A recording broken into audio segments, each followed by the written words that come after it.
So now I'm pushing things. The leg sort of elements are not as important as the rest, so I won't necessarily detail them out. But I will detail out the shoes, certainly in a darker value, because the weight of the situation, the weight of his feet, will show sort of gravity just by the weight of the pen strokes or the darkness that I put on his shoes.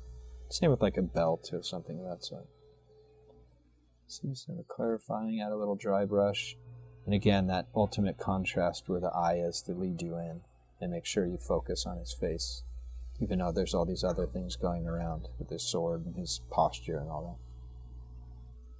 that. So, pushing things down, giving them a little more weight, side plane. This is all indirect lighting that is somewhat direct, if that makes sense, from the left side to the right. And here again, here's the silhouette idea, not just of the character, but filling in elements too. So there you go, punching forward the legs. So the background pushes the legs forward by sheer contrast. I'm using this to add pattern, but also a cooler color that will allow you to differentiate not only in texture, but in shape and line weight.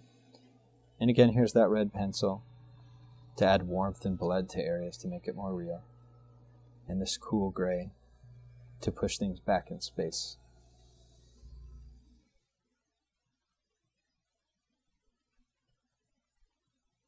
And again, it's not one and done. You got to make sure that you go back and clarify certain things if you need to. So you're adding more pen and that sort of thing. Detail to areas. Focusing on the whole as well as, the individual parts. Making sure they all work together. Kind of judging back and forth. You can see me flip the pad to grab different mediums, but it's also so I can adjust my eye to see things differently, rather than just staring closely like I'm drawing right now. So in here again, same pen, that Jelly Roll pen, which is incredible. It's a great fine tip, but also, dries relatively quickly, and it's a permanent pen, so it doesn't get better than that. In this sketch, I just wanted to actually focus more on character and personality, so his expression is that of shock. And since I've worked out the color palette, or the colors that I'm going to use, from the other two sketches, you can see it actually is much easier. Here's, pulling things out, drawing your eye in. So not only value difference with his mouth as an entire shape, but drop shadows. So those are two different things, The mouth open will give you a silhouette of the teeth, whereas the drop shadow will show you that the head is in front of the neck. So here I continue again with the reds. It's very important actually to make sure that the shapes are clean and clear. And in here in this marker, you can see I'm using the light sort of from the right side and using the skeletal features to add my lighting. This is something that comes with time, but the more you practice, the better you get. You can see me drawing the side plane in the back and then quickly filling in the entire shape so that the side plane of those elements are darker on the left side rather than the entire shape. Coming in with the cool grays again. Making sure things work three-dimensionally. Because it's a smaller sketch, I can focus more on more volumetric things of the clothing. There's a wrinkle in his collar.